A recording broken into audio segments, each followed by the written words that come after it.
Mid-20th century America, a time when life flowed in a measured fashion and newspaper advertisements for marriage were a popular way to find a life partner.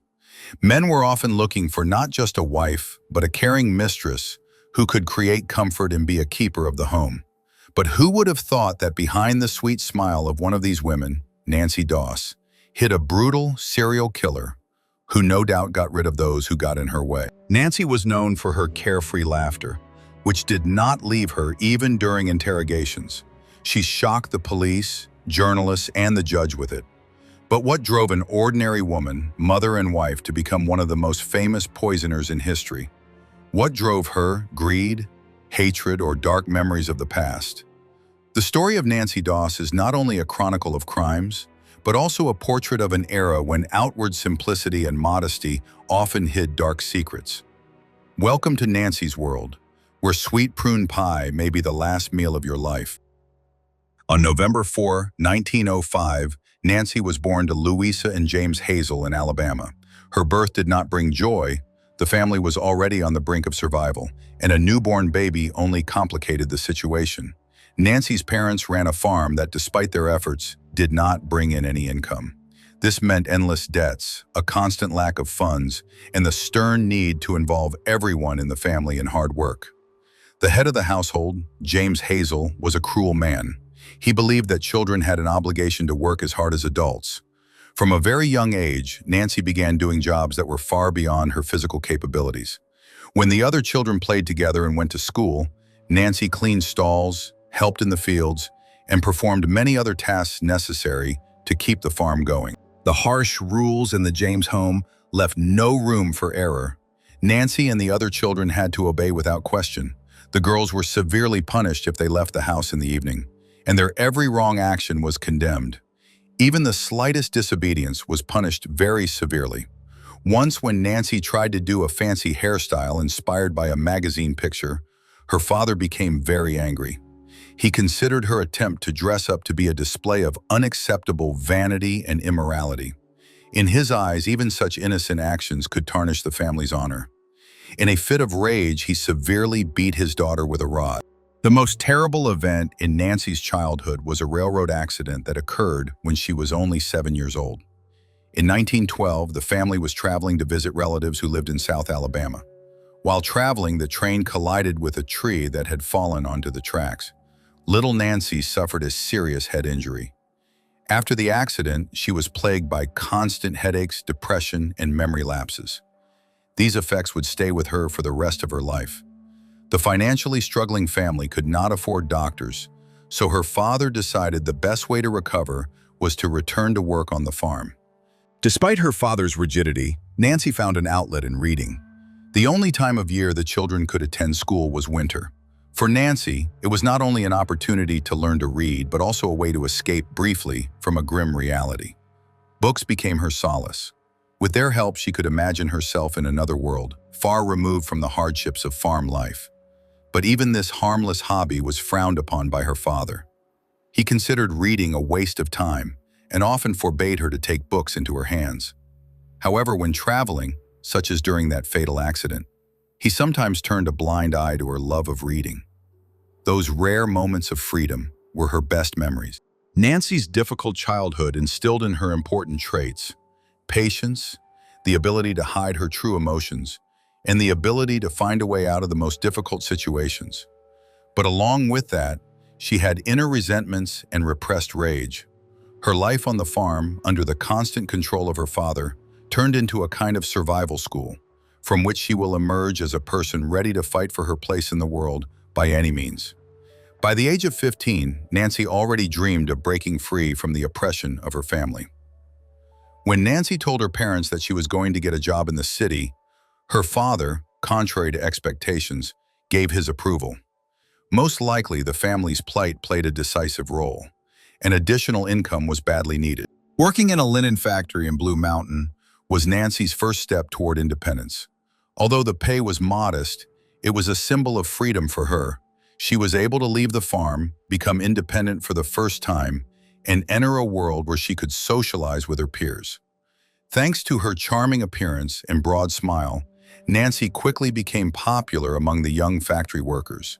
She was flattered by the attention of the boys who found reasons to socialize with her. Some invited her to lunch, some made jokes to make her smile. Among all the admirers especially stood out Charlie Brax, a young, charming guy who confidently began to court Nancy. Charlie quickly found an approach to the girl and also managed to please her parents. He gave the impression of a reliable and responsible man, ready to take care of Nancy. For her family, it looked like a chance to put their daughter in good hands, but the reality turned out to be quite different. Just 4 months after they met, they were married.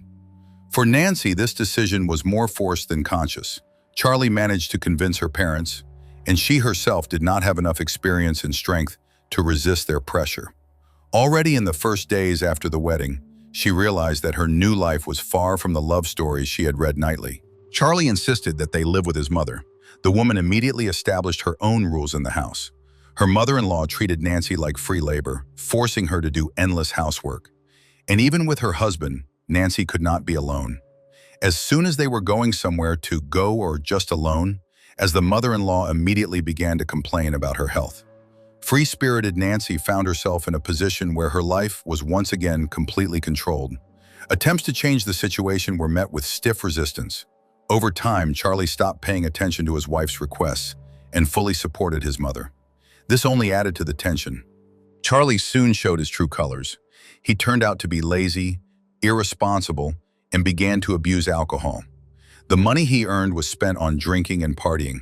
In the evenings, he spent more and more time away from home, leaving Nancy alone with her mother-in-law. When he did return, arguments broke out between them, often ending in shouting and insults. For Nancy, who dreamed of a caring husband and a cozy family life, this marriage became unbearable. Every day she withdrew more and more into herself, finding solace only in books. Inside, she accumulated anger and a desire for revenge. Despite the emotional strain in the family, Nancy gave birth to several children. However, their lives were short-lived. The first 2 babies died under strange circumstances, one after the other. These tragedies intensified the discord in the family. Charlie began to become even more distant, and mother-in-law began to treat Nancy a little softer. But this did not change the general atmosphere of the house, filled with conflict and grievances. At some point, Charlie, not wanting to take part in this family drama, packed his things and left, taking with him their common eldest daughter, Melvina. It was a hard blow for Nancy, but she tried to hold on. A few months after he left, her mother-in-law, who had been suffering from mysterious illnesses all this time, died. Nancy nursed her to the end. Charlie did not return home until a year later, but he did not return alone. He brought a new woman with him and said he wanted to divorce Nancy. The court sided with Nancy, leaving her with the children. Thus ended her first marriage, which lasted 8 years and left a deep mark on her life. After the divorce, Nancy regained her freedom, but this experience shaped her distrust of people and her desire to control the situation by any means necessary. Her first marriage became a lesson for her. She no longer let anyone dictate how she lived and began to build her own destiny as she saw fit. After her divorce from Charlie Brax, Nancy decided to start a new life. She had no intention of returning to her parents' farm. Nancy moved to the neighboring town of Anniston and got a job at a cotton mill. The job provided a steady income, but it was only a temporary solution. She was looking for new prospects and hoped to get married again. This time, however, she was in a calculating mood. Her future husband had to provide her with a comfortable life. In 1929, Nancy came across the Lonely Hearts column in the newspaper and realized it was the perfect dating tool.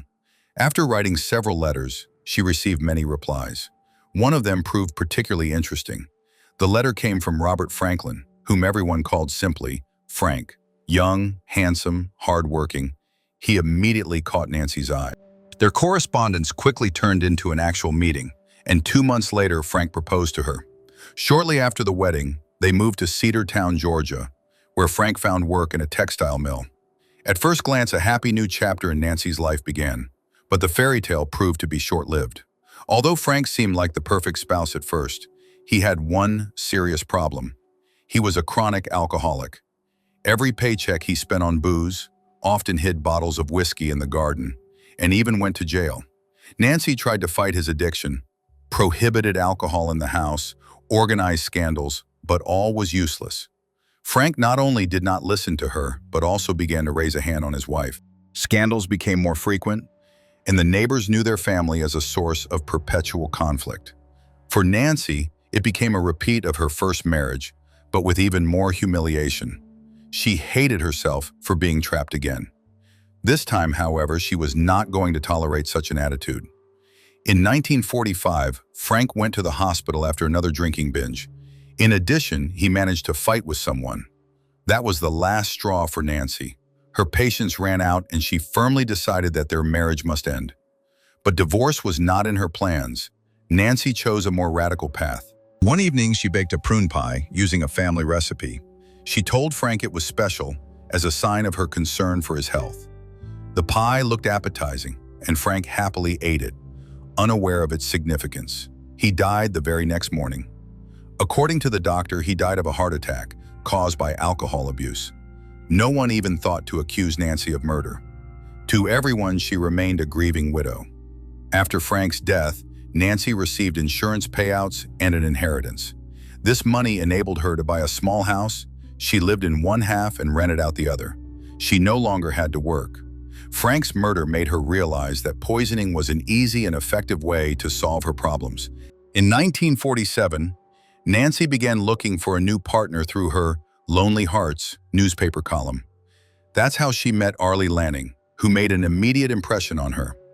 Gallant, kind, and caring, he seemed the epitome of dependability, exactly what Nancy had been missing for so long.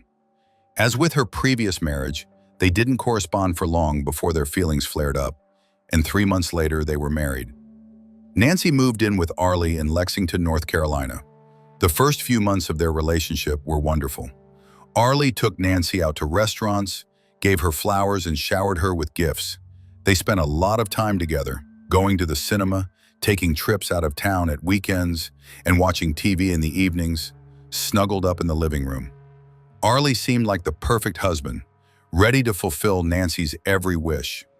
For the first time, Nancy felt that she had found a man with whom she could be happy. But soon, things changed. Arlie started staying late at work and then stopped coming home in the evenings altogether.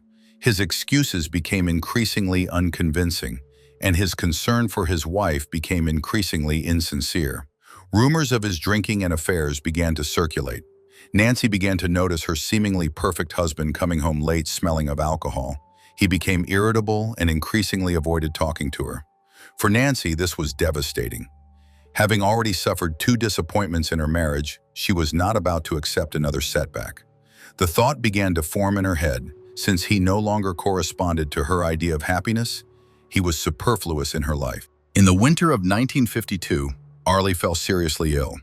At first it seemed to be just a common cold, but his condition deteriorated rapidly. Nancy took on the role of a caring wife, cooking hot soups for him, taking care of him, and bringing him medicine. Beneath her outward concern, however, was a cold calculation. She gradually added rat poison to his food and drink, killing him day by day. A few weeks later, Arlie passed away. The doctors determined that he had died of heart failure caused by complications from the flu. No one suspected Nancy. Everyone believed that she was grieving for her deceased husband because she had selflessly cared for him until the end. However, her plans for a new life soon encountered an unexpected obstacle. The house in which they lived had been left to Arlie's sister in his will, not to Nancy. Nancy had counted on financial gain and stability, but now found herself with nothing. To avoid being left empty-handed, Nancy took a desperate step. A few weeks after Arlie's death, the house suddenly caught fire. The fire destroyed everything, and although Nancy applied for an insurance payout, she received nothing. She didn't legally own the house. Realizing that there was nothing more to be gained from the situation, Nancy left Lexington and started making new plans. She returned to her relatives in Alabama. Her plans to make a profit fell apart, but that didn't stop her. She already knew that she could always start again. By this point, Nancy had experienced another dark episode in her life. Tired of the family dramas, her oldest daughter Melvina moved to another city and soon got married. Melvina already had 1 child and informed Nancy that she was pregnant with her second. After a difficult labor, Melvina gave birth to a healthy baby girl. Nancy, who was by her daughter's side, was the first to hold the newborn baby.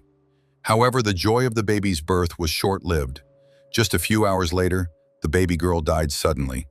Doctors were unable to determine the exact cause of death, which raised many questions.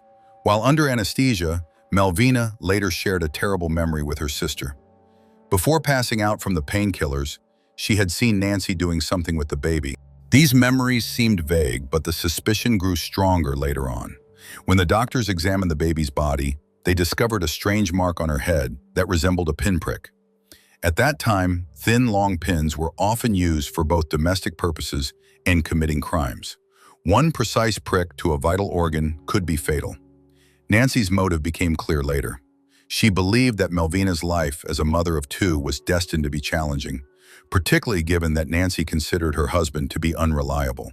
In her view, sparing her daughter the unnecessary worry and further suffering of raising a newborn was the best thing she could do. However, this act of love failed to help Melvina and destroy their relationship. Melvina was never able to find proof, but she was haunted by the memories of that day for the rest of her life.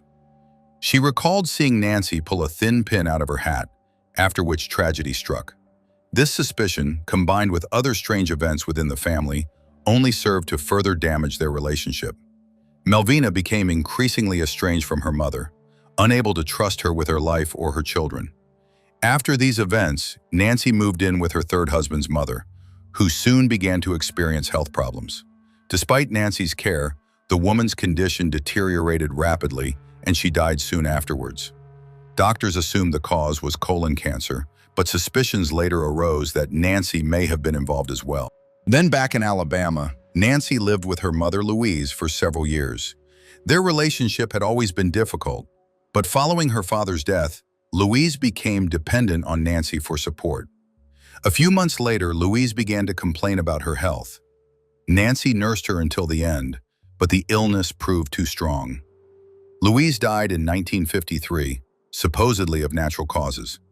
It later became apparent that Nancy had also murdered her. By then, Nancy had honed her poisoning skills. She no longer saw anything wrong with murder, and her behavior became increasingly cold-blooded. Following her mother's death in 1953, Nancy relocated to Kansas. Her confidence in her ability to act with impunity only grew, and her methods became increasingly sophisticated. She continued to look for new husbands through marriage agencies, carefully selecting suitable candidates from the responses.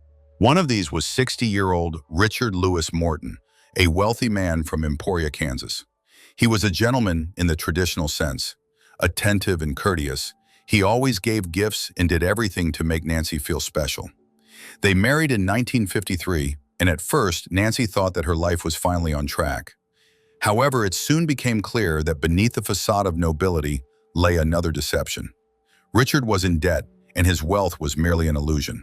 He also had the habit of giving gifts to Nancy and his young mistresses, a fact that she soon discovered. Nancy found this a personal insult, and her hopes of a happy, long life with her husband were dashed once again. Nancy began by looking into her husband's financial situation. After learning of his numerous debts, she realized that this marriage would not bring her the expected benefits. At this point, Nancy decided to take action. She used her tried and tested method of poisoning food and drink. Richard died in 1953, just a few months after their wedding. Doctors listed the cause of death as a heart attack. However, no autopsy was performed, and Nancy was once again not suspected. But this time she faced a new problem. Richard had left her nothing substantial in his will. His house was mortgaged, and he had more debts than assets. For the first time, Nancy was left with almost nothing. Her fifth husband, Samuel Doss, played a pivotal role in Nancy's story. In contrast to her previous husbands, he was decent, religious, strict, and reserved. Samuel worked as a highway inspector and was renowned for his honesty. His discipline and organization were evident in everything from his carefully prepared budget to the strict daily routine he followed. Tired of the chaos of her previous marriages, Nancy saw stability and confidence in Samuel. In September 1954, she married him and moved into his home in Oklahoma. The first weeks of their marriage were relatively quiet. Despite his strictness, Samuel tried to make Nancy feel comfortable. He showed her attention and respect, and expected the same in return. However, Nancy soon began to notice that his pedantry was getting out of hand. He saved money on everything, from electricity to food. He demanded accountability for every purchase and insisted that Nancy follow his rules. He even considered her books and magazines a waste of time, demanding that she replace them with something more useful. Nancy tried to compromise, but her patience soon wore thin. For her, life with Samuel had become like living in a prison. Their relationship became increasingly strained. A few months after the wedding, Samuel fell ill. Doctors diagnosed poisoning, but could not determine the cause. Nancy, once again showing her concern, took care of him, preparing meals and bringing him drinks. Samuel was touched by her attention and thanked her for her devotion. However, in reality, Nancy was once again adding small doses of poison to his food and drink, gradually worsening his health. After several weeks of treatment in hospital, Samuel recovered and returned home. Nancy hadn't expected her husband to recover and leave the hospital alive, so she decided to make sure this time. She baked a special prune pie for him and added a lethal dose of arsenic to it. The pie was lovingly prepared, and Samuel ate it with pleasure, unaware that it would be his last meal. He died that same night. The doctors listed the cause of death as heart failure due to complications from his illness. However, the attending physician, who had suspected poisoning during Samuel's first hospitalization, insisted on an autopsy. Despite Nancy's resistance, the procedure was performed. The autopsy results confirmed her involvement. A lethal amount of arsenic was found in Samuel's system. This was the first major step towards exposing Nancy. For the first time, her crimes raised questions for investigators, setting in motion the chain of events that would later lead to her arrest. In October 1954, Nancy was arrested at her home in Alabama. When police officers began investigating her past, they quickly discovered that almost all of her previous husbands, as well as several relatives, had died in mysterious circumstances.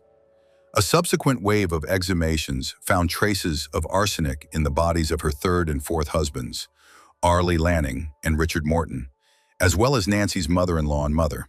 When confronted with the evidence, Nancy initially strenuously denied any involvement. She insisted on her innocence, claiming that her husband's death had been an accident and that the suspicion was ridiculous. However, the detectives continued to ask questions, revealing more and more facts that linked her to a series of suspicious deaths. Throughout the interrogations, Nancy acted as if the situation didn't concern her at all. She smiled, joked, and laughed when asked about her deceased husbands.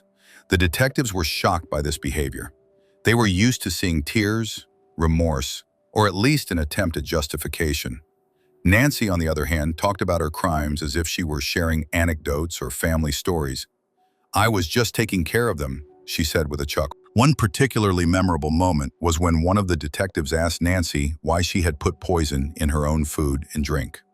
Nancy replied that they should understand her because men are difficult to live with. She then laughed as if she had just heard a great joke. Due to her behavior, the press nicknamed her the giggling grandmother. Even when presented with autopsy results showing evidence of fatal arsenic poisoning, she continued to joke around. Under pressure, Nancy did testify. She confessed to the murders of Samuel Doss, Arlie Lanning, and Richard Morton, as well as to causing the death of her granddaughter. She claimed that she did not act out of hatred, but to achieve peace and tranquility. Her statements shocked investigators and the public. Her explanations were frighteningly simple. She said that her husbands were boring, greedy, and demanding, and that poisoning them seemed to her to be the only way out. As for killing her granddaughter, Nancy said it was to protect her daughter from failure. It transpired that Nancy had been using insurance policies taken out on her husbands to obtain money after their deaths. Investigators also noticed her involvement in marriage counseling. Nancy had corresponded with dozens of men across the country, many of whom had soon cut off contact or disappeared under mysterious circumstances. Nannie Doss's trial began in May 1955 in Oklahoma. The prosecution focused on the murder of Samuel Doss, as the evidence in this case was the most compelling. Although investigators suspected Nancy of committing more than a dozen murders, the judge decided to limit the charges to one to speed up the trial. Throughout the trial, Nancy acted as if she had nothing to do with what had happened. She joked about her crimes again, leaving the jury and the public bewildered. Nancy was found guilty of Samuel Doss's murder. Given her age and gender, the judge decided not to impose the death penalty. Instead, she was sentenced to life imprisonment without parole. She spent the rest of her days in prison. In the following 10 years, her demeanor changed very little. She remained smiling, gracious, and seemingly friendly. While in prison, Nancy tried to adapt to her new surroundings. She worked in the laundry and helped out in the kitchen, often baking treats for her fellow inmates. Her love of cooking stayed with her until the end. Both prisoners and guards noted her outward friendliness, but they perceived it as a mask rather than sincerity. During several interviews she gave in prison, Nancy claimed that her actions were caused by a difficult childhood and traumas she had suffered in her youth. She cited constant headaches, depression, and problems forming relationships with men. However, her explanation elicited no sympathy from the public or professionals. Even the psychiatrist who examined her concluded that she was sane and fully aware of her actions. On 2 June 1965, Nannie Doss died of leukemia in a prison hospital. She was 59 years old. Her death went unnoticed by the general public. By that time, her crimes had been forgotten, and public attention had shifted to other high-profile cases. Until the end of her life, Nancy never repented for what she had done. Against the backdrop of the murders she committed, her declarations of love for her loved ones sounded especially cynical. After her death, she was buried in an unmarked grave, and she was remembered only by her creepy nickname, Giggling Grandma.